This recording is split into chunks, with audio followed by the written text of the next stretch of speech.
Welcome to Fine Tuning with Drew Taylor, your one-stop shop when it comes to animation news and commentary.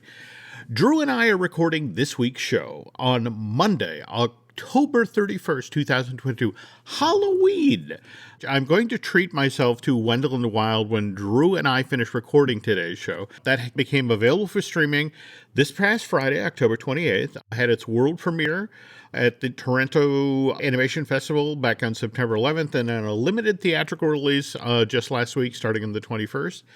Drew, so far, it's gotten a largely positive response. I was just looking over at Rotten Tomatoes, so we have an 80% freshness, a 73 audience score. Main complaint seems to be kind of a loose plot, but you enjoyed it, right? I did enjoy it. I mean, I think that you'll enjoy it for the same reasons I did, Jim, that it's just wonderful to be back in Henry Selick's delightfully bonkers world. And I think that Jordan and Michael do a great job. And, it's fun to be there. It is definitely a loose plot. I don't think it totally gels. And also, from what we understood doing the press days and things, there was a fairly 11th hour editorial revision, which I think you can feel a little bit. But all that said, I am just so thrilled that this movie exists and that we get to enjoy it and that you get to watch it on Halloween, Jim. I mean, it's just absolutely perfect for that. But Drew has effectively double dipped this weekend because you got to see Guillermo del Toro's Pinocchio, right? I did. And you were just teasing me about the Q&A afterwards where you got to hear Guillermo and Phil Tippett? I did, yeah. They were in conversation. It was actually at the Animation is Film Festival, which is just a wonderful event. We should really try to cover that next year in depth, Jim, because it really is a wonderful event in LA. Mm-hmm. And yes, ran into so many fun people there. Jorge Gutierrez was there from Maya and the Three, and just a lot of fun animation people who we love. So cool. But I will talk all about that in the second half of the show. Just to dip back to Wendell Wild a little bit, interesting to see how it does viewership-wise. I mean, Netflix just released its third quarter earnings report, and as part of that info dump, did you see where that streamer revealed to the investment community that the Sea Beast, which debuted on the subscription streaming service back on July 8th of this year, it has now become Netflix's most watched original animated feature? Yes, although there is some obscurity to that number because it didn't specify whether it was a Netflix-produced animated feature or one that was picked up, because I do find it hard to believe that it was watched more than Mitchell's versus the Machines or something like Vivo. But maybe it was. I don't know. I mean, Netflix is always, playing its pick a card, any card, with how it actually reports, ratings. But yeah. They put out the info that this was viewed by Netflix subscribers more than 165 million hours during the first 28 days of Sea Beast being in release on Netflix. So, and evidently that's the crucial viewership measurement when it comes to subscription streaming services. But Hocus Pocus 2, which debuted on Disney Plus on September 30th of this year, now has the largest viewership for a movie shown on a subscription streaming service since the Nielsen first began measuring streaming programming back in 2020. But Netflix lists its things by hours. So again, we had 65 million hours for Sea Beast. Disney, on the other hand, does minutes. So, they're like, oh, look at Hocus Pocus 2.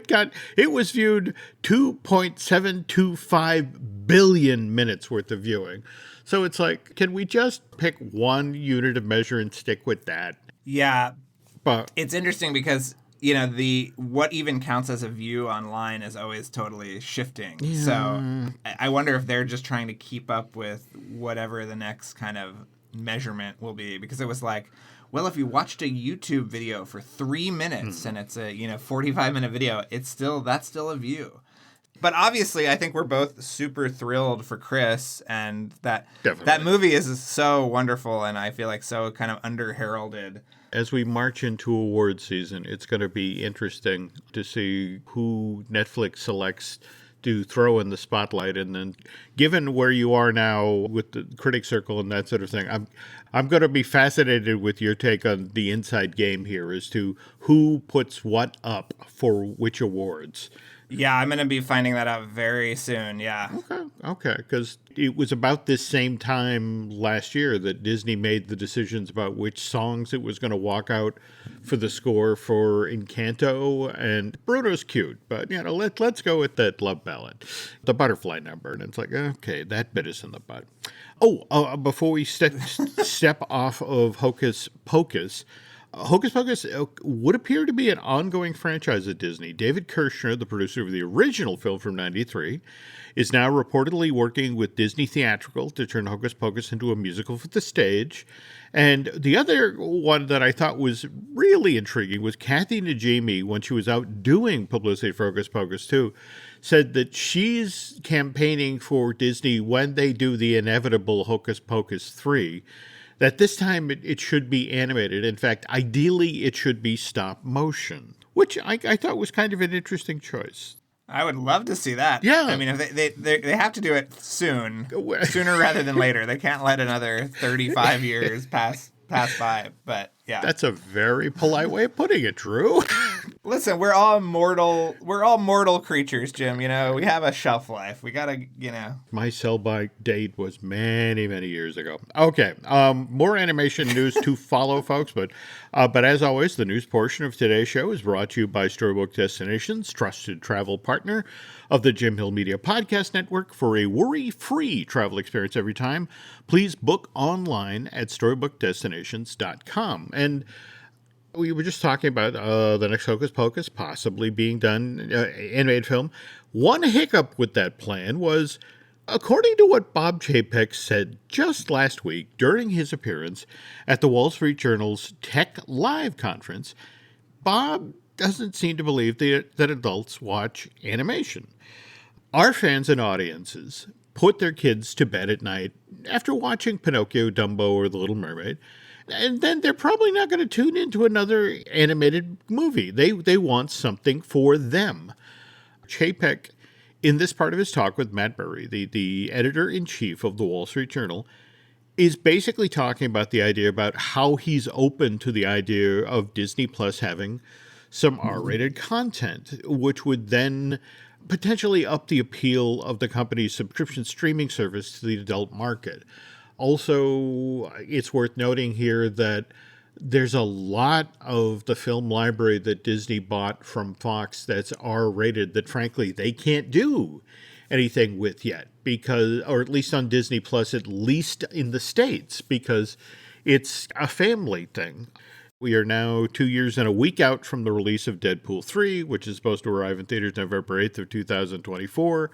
And based on what Sean Levy and Ryan Reynolds and Hugh Jackman have been saying, with the arrival of Wolverine, the next Deadpool movie is going to be far fouler and bloodier than the original two, which is saying something. But given what Chapek just said, what do you make of what's going on with Strange World right now? To put the best possible spin on it. What is going on with Strange World? Well, no, that's what I'm talking about. I mean, tell me. It's like it doesn't have a presence. We are on Wednesday, November 23rd. This Don Hall film shows up in theaters. And I get that Disney has this highly anticipated sequel, Black Panther: Wakanda Forever, which by the way you've seen, right? And we like. I have seen it, yes. Okay, and I did like it a lot. Yeah, it's okay. All right. You're trying to get I listened to you and Aaron's podcast. I know you've already. The cat is already out of the bag on that one, but there is. But what do you think the plan here is? I mean, it's just so much is riding on Black Panther: Wakanda Forever. I mean, that's the big film for the fall for the company. What do you think the plan is? That after the Veterans Day weekend, on Monday the 14th, suddenly we see this tidal wave of ads for Strange World? Well, that's interesting, Jim, because there are billboards out here, and I've got to say they are absolutely terrible. It's literally the logo with the blob character, Splat, I believe it's called, like laying down on top of the title treatment. That's the entire billboard. I mean, it is awful. And you're right, there hasn't been really a trailer that's really captured what the movie is supposed to be. Mm-hmm. I'm shocked that I haven't seen it yet, if I'm being honest. I think it's really weird that they haven't shown press the finished movie yet. You know, there was a long lead day right after D23. Mm-hmm. I think actually the weekend after D23. Mm-hmm. And that is it. Like, you know, there hasn't been anything else. My guess is that this is kind of almost like a Netflix obligatory theatrical release, and that we'll have it on Disney Plus by Christmas again. Mm-hmm. That's my conspiracy theory as to what is going on, but I don't know that for sure. But you're right, Jim. It's been totally swept under the rug. I feel like there's been very little attempt at explaining what it is. You know, I have the press day in a couple of weeks, and there's like 2 cast members from the cast participating, which I think is super weird. Yeah, everything about it is just odd. It's odd. You're right. It's weird. I agree completely. We have Black Panther Wakanda Forever opening on the 11th. Obviously, we'll have a strong second weekend because it's Marvel. Stranger Things opens theatrically on Wednesday the 23rd. The very next day on Disney Plus, Thanksgiving Day, we get Disenchanted. Oh, actually, breaking news, Jim. That moved up to the 18th.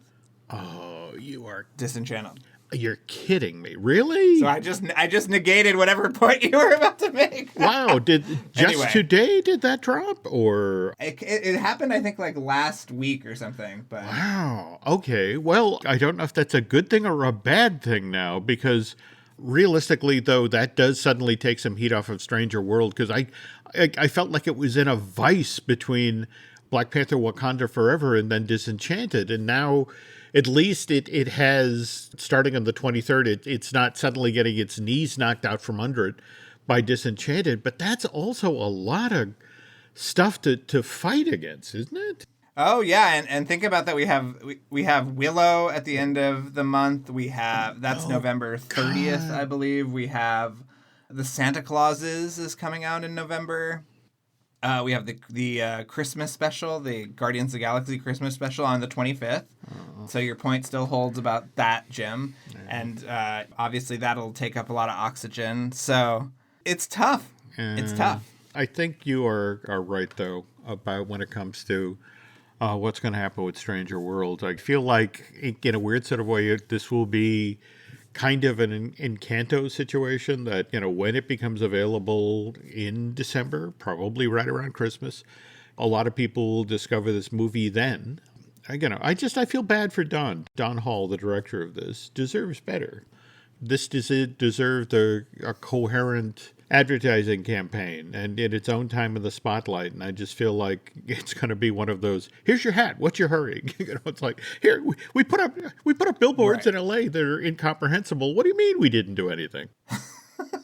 Well, Jim, just think about, pretty soon we'll get a report about how many minutes Strange World has been watched on Disney+. Oh, well, there we go. Really? As opposed to hours, yes, the billions of minutes. Yeah. All right. Well, anyway, speaking of animated features in the holiday season, did you see this thing about Munich-based Studio 100 Media? They're prepping a brand new animated version of Heidi. The gentleman who's writing the script for it, Rob Sprackling, he's the same guy who wrote Romeo and Juliet. So I don't know if that's exactly the tone I want for the story of the little girl and her grandfather far up in the mountains, herding goats.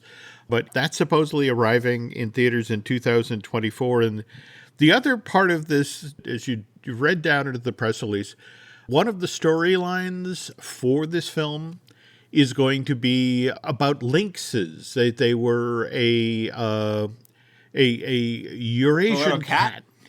Well, not necessarily little. In fact, they list it as a large carnivore, which basically went extinct in the Alps when it was hunted for its fur, and it's only just recently been reintroduced, and they're trying to bring it back from the brink.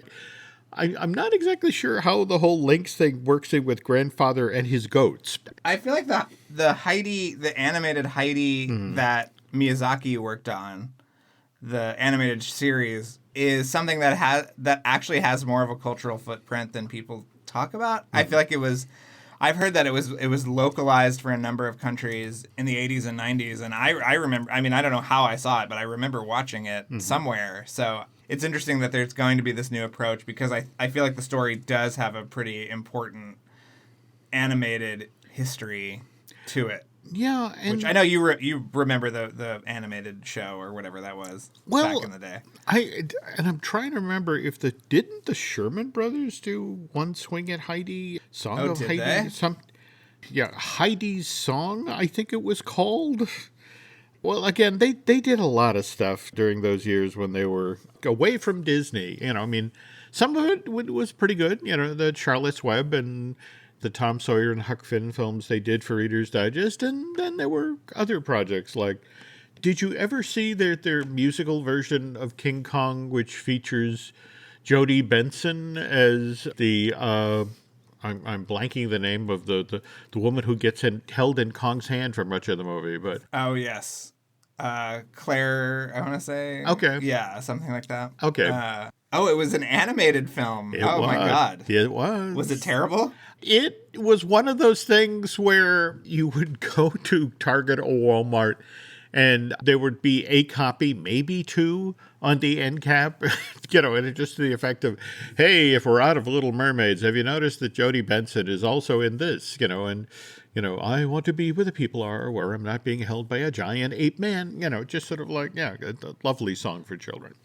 So yes, there have been animated Heidi's to date, and this one will have links, so it'll be different, Drew, so we'll have to check it out. Okay, we were just talking about Halloween, and what's fascinating is if you're following social media at all, you go to the Disney theme parks, they are putting up the Christmas decorations right now. So it's literally, put up the garland and obscure the pumpkins that you'll be pulling down on November 1st. So speaking of the holidays, when we get back, in addition to Drew sharing his thoughts on Guillermo del Toro's Pinocchio, we're going to talk about an animation great who we associate with a lot of our favorite holiday specials who we just lost. But first this. What I bought? A new Blink Mini 2K Plus smart security camera. What I got? 2K clarity sharp enough to see every detail of home when I'm away. Plus audio like I'm in the room, not with my bestie traveling to another city. Plus easy plug-in setup to install faster than skipping through podcast ads. But you'd never skip ads, right? Plus, I got all of this for just $49.99. Blink Mini 2K Plus. Mini camera, max performance. Shop now at Amazon.com/Blink. This episode is brought to you by Indeed. When your computer breaks, you don't wait for it to magically start working again. You fix the problem. So why wait to hire the people your company desperately needs? Use Indeed's sponsored jobs to hire top talent fast. And even better, you only pay for results. There's no need to wait. Speed up your hiring with a $75 sponsored job credit at Indeed.com/podcast. Terms and conditions apply. The family that vacations together stays together. At least, that was the plan. Except now, the dastardly desk clerk is saying he can't confirm your connecting rooms. Wait, what? That's right, ma'am. You have rooms 201 and 709. No, we cannot be 5 floors away from our kids. The doors have double locks. They'll be fine. When you want connecting rooms confirmed before you arrive, it matters where you stay. Welcome to Hilton. I see your connecting rooms are already confirmed. Hilton, for the stay. You had seen clips and pieces of this film previously, but now you've seen the entire film, right? I've seen it, Jim. I've seen the whole enchilada. Yes, I have. And I loved it. I mean, it is really, as much as I love Wendell and Wild, it's a wonderful film, and it really hits a lot of the Halloween season sweet spot. But I think that this Pinocchio is really a work of art, and it is just really profound and moving and dark and unexpected and all of these things that you really... I mean, I guess it is sort of expected if you're coming to a Guillermo del Toro movie, but, it's just really, really beautiful. And Mark Gustafson was his co-director. He's not labeled as a co-director. They both directed the movie, but... he was the animation director on Fantastic Mr. Fox and is basically a legend in animation. He worked under Will Vinton. Wow. Okay. who was his sort of mentor, and it's just amazing. It's just, yeah, I can't wait for everyone to see it, but just have the hanky adjacent, Jim, because there will be tears. There were two grown men sitting next to us who were absolutely sobbing their eyes out for the last 15 minutes of the movie. So wow, just be prepared, Jim. Okay, and going into this, Guillermo did talk about this one is interesting in that it has a setting in kind of the 1930s. Is that correct? Like, Italy then? Or? Yeah, it's sort of set against the rise of fascism in Italy. Okay. Which is really interesting because, one of the subplots is that a kind of fascist soldier wants to, because Pinocchio cannot die, he thinks that Pinocchio is the ideal kind of fascist youth, which is really interesting. I mean, this is how dark this movie gets, Jim. Okay. And don't they, the Zemeckis version of Pinocchio, that sort of half-sung, half-talk thing that Tom Hanks did at the opening of that film, sort of referenced the notion that Geppetto had lost a son. And this was kind of what was driving the story. And as I understand it, that's kind of obliquely done in, the Disney live-action remake of the film from 1940. But this one kind of puts it right in the front window, right? I mean, Geppetto is still... Oh, yeah. Yeah. Yeah, the opening shot is him clearing off his son's grave. And the story is very tragic and obviously ties into everything else that happens in the movie. And... the contrast between this one and the Disney one that just came out could not be, could not be starker, Jim. It's a really interesting kind of compare and contrast because they are just so different and take such wildly different approaches, not, just to the original source material, but Pinocchio in general. And, during the Q&A with Phil Tippett, he talked about how this was the one time he allowed his name to be used before the title of a movie. So this is actually Guillermo del Toro's Pinocchio because he felt that the Disney version is so iconic. The Collodi version is obviously so iconic. But this is something very different that he was comfortable with putting his name in front of, which I thought was super interesting. Yeah. Okay. And prior to getting to see the full film, you were talking about how folks out west were saying that, potentially this is the one to try to beat come award season. Having seen the full film now, still feel the same way, or?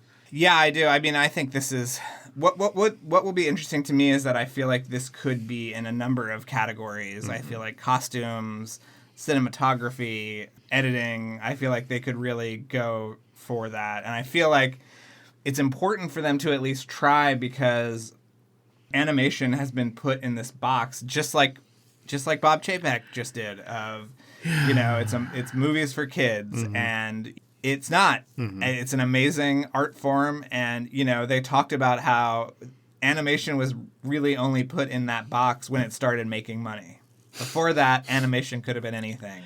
And animation should be anything. And I think that if you do go for some of these technical awards in the below-the-line categories, it will open things up to where other animated films can get placed there. I mean, I don't think there was any reason that Encanto shouldn't have been nominated for costumes last year because the costumes were so amazing. So I think that Pinocchio is an important movie for a lot of ways, for a lot of reasons, and I think that it could really do a lot of good in the industry. So we'll see. Okay. It's been a great year for animation, though. It's really hard this year. It's going to be difficult.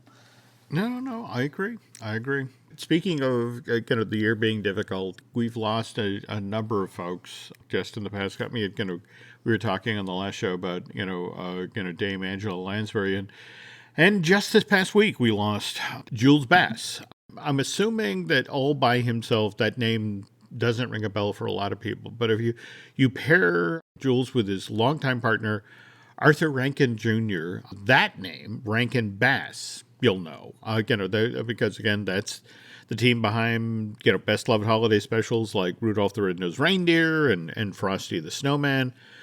I know that Rankin Bass did do a lot of hand-drawn stuff. I mean, for example, their 1969 version of Frosty. But for a lot of folks, when they think Rankin Bass, they think stop motion. They think of the original Rudolph from 64, their animation style, Animagic.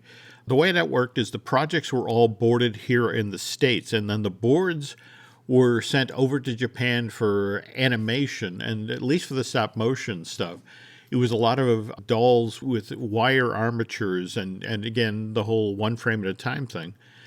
But what's lesser known about a Rankin Bass these days is after the success of Rudolph in 64, Rankin Bass dabbled in full-length films for theatrical release.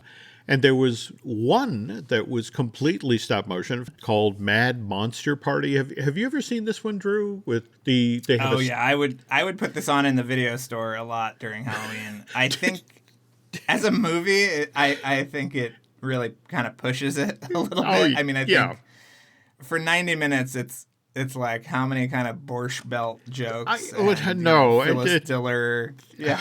Very much so. Very much so. But it's that you get a stop-motion Boris Karloff. Yes. This is in the same window of time that Mr. Karloff also did, How the Grinch Stole Christmas and that sort of thing. It was kind of the very tail end of his career.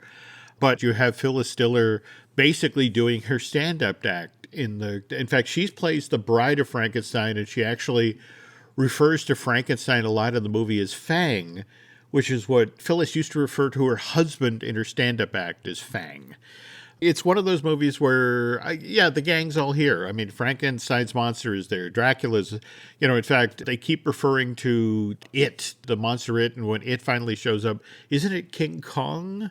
Well, yeah, I think it's a thinly veiled King Kong, yeah. There we go. A legally dissimilar King Kong. There we go. There we go. But of the Rankin Bass attempts at doing features of the 60s, the one that fascinates me is The Daydreamer. It's basically the story of Hans Christian Andersen. And what's kind of interesting is it focuses on the very young Hans Christian Andersen, and as opposed to the Danny Kaye film that Samuel Goldwyn did back in the 50s with the Frank Lesser score, and that sort of rose out of the wreckage of the project that Goldwyn and Disney were working on. They at one time they were going to team to do a life story of Hans Christian Andersen, where the movie would periodically stop to do the individual stories of Hans Christian Andersen and then switch back to live action of the actual. So this idea gets carried over to the same thing, The Daydreamer. But if you're a fan of theme parks, and by proxy, that means you're also a fan of the 1964-1965 New York World's Fair, because, so many of the classic Disney shows, whether it's Carousel of Progress or Great Moments with Mr. Lincoln or It's a Small World, started out at that fair. And one of the other things that was done in Flushing Meadows was the Belgian Village. This was kind of a weird carryover from an earlier fair. In fact, I want to say it was 1933, 1934 in Chicago. It wasn't an official World's Fair. It was like a celebration of industry. But they had created this authentic Belgian village from the 1500s that 100 different shops and churches and that sort of thing. And people loved it. So we jump ahead some 30 years, and Belgium wants to be represented again at the 64-65 fair. So they decide, let's build the village again. And the problem is it falls behind schedule. The fair opens in April of 64. The Belgium village doesn't open till August, but is an immediate hit largely because of the butterbeer of the 64 World's Fair, which was the Belgian waffle. You could go to this side of the fair and they'd sell you a hot Belgian waffle that had been drizzled with chocolate sauce and whipped cream, and people just loved it. So they did great business. Anyway, the fair closes at the end of its second season, October 17th, 1965.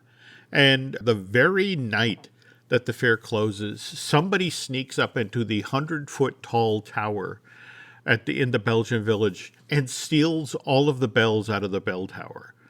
You got to love New Yorkers. It's like the thing's been closed today, and let's break in and steal the bells. But the very next week, as Flushing Meadow is now, the bulldozers are rolling in all corners of Flushing Meadow, flattening all other parts of the New York World's Fair.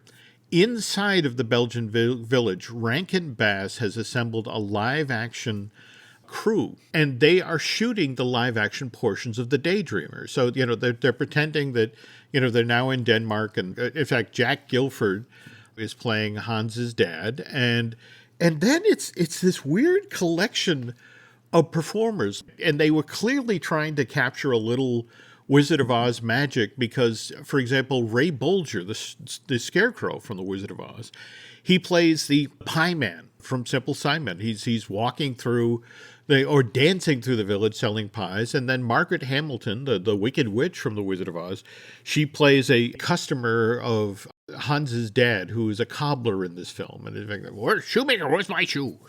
And then on the stop motion side of things, they do stories like Thumbelina and The Emperor's New Clothing and The Little Mermaid.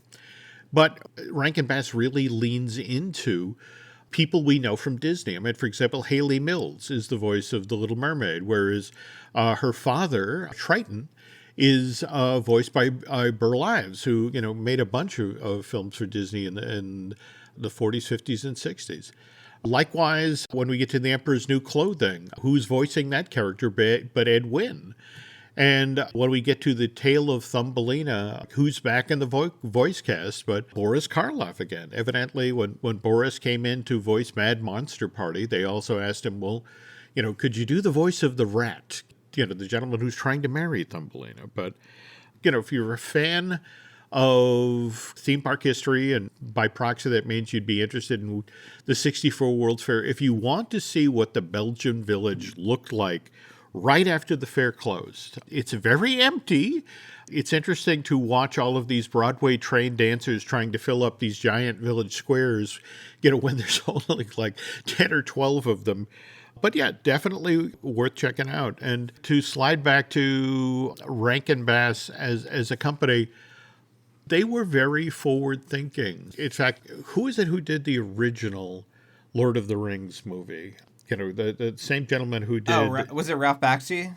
Ralph Bakshi, yeah. During that same window of time, Rankin Bass slid in there and also snagged some of the film rights from the J.R.R. Tolkien estate. And so they did their version of, The Hobbit, which then went on to win a Peabody Award in 1977. And then because Bakshi originally planned on doing the full set of Lord of the Rings books, and, when those rights lapsed, Rankin Bass stepped in and they did sort of the tail end of the story, The Return of the King, in 1980. And after that, Rankin Bass, as a production company, kind of ran out of steam in the late 70s, early 80s. And at that point, Bass retires to France, where he began writing vegetarian cookbooks and passed away just last week in an assisted living facility in Rye, New York. And I guess it kind of speaks volumes that those little wireframe characters that he invented, for example, the 47-minute long Rudolph the Red-Nosed Reindeer special, just last year or thereabouts came up for auction. Every so often, I want to say Rudolph and the Burl Ives version of Sam the Snowman, come on the market again, because they made a bunch of them to, well, again, Drew, from, the way stop motion works, it's like they work at 5 and 6 at the very least, different sets, sometimes as many as 60 at a time? Yeah, Pinocchio had 60 sets, yeah. And so there's no one puppet of Pinocchio, or, so there was no one puppet of Rudolph or Sam the Snowman or that sort of thing, but I want to say the last time a set of them came on the market, they auctioned them off, I want to say, for close to $300,000, just for teeny tiny little wireframe thing that very tough to maintain. And in fact, I remember the story that Jules himself gifted a Sam the Snowman and a Rudolph to his longtime secretary, and they were part of the family's holiday decorations for years. They would just put them up on the mantle, and generations of grandchildren had broken all the wires and such in the legs, and before they could put them up for auction, they had to restore the figures.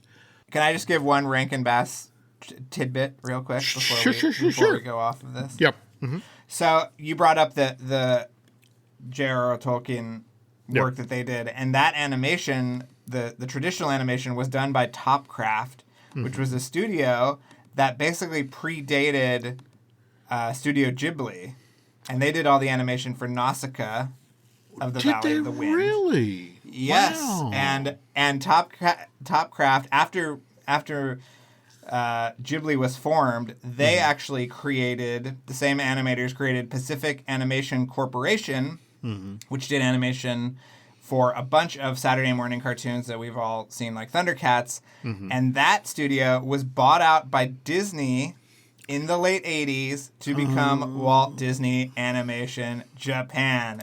Jim, it all comes together there. That's my little spiel. So there you go. No, that's a great that's a great addendum to the story. And now I have to go back and watch The Hobbit and Return of the King, because if it's Nausicaa quality, suddenly I want to see it again. I know, it kind of makes you want to go back and rewatch, but It does. But on the other hand, I have other things I have to do. I have to watch Wendell and Wild, later today for my Halloween treat, and at the same time, while I'm out running errands, I will of course be listening to the latest Light the Fuse. What's going on with Light the Fuse this week? This week we revisited our interview with Robert Elswit. It was a multi-part episode that we've repackaged as one, so you can just enjoy it now with some new intros and some new kind of background information. But that's a really special episode. He is obviously a legendary cinematographer, and yeah, very much worth a listen if you haven't heard it, or if it's been, I think we recorded it in 2018. So, definitely revisit it. It's a lot of fun. And I have no idea what we're doing this week. This is another reason I'm pulling my hair out as I'm talking to you. But we'll have something, I promise. And speaking of good stuff, we have a couple of the podcasts here. We've got, of course, Disney Dish that I do with Len Testa. Likewise, we have Marvelous Disney, which I do with Aaron Adams. Likewise, Brian Gahn and I will be recording a brand new Looking at Lucasfilm later this week. And God help me, I'll get a Universal joint out the door in the next day or so as well. So keep an ear out for those folks. Drew, where can they find you on social media? Drew Tailored, like a tailored shirt, on Instagram and Twitter. Okay. As for social media, you can find me on Twitter and Instagram as Jim Hill Media, and over on Facebook is Jim Hill Media News. That's going to do it for this week. So thanks again for listening, and Drew and I will be back soon.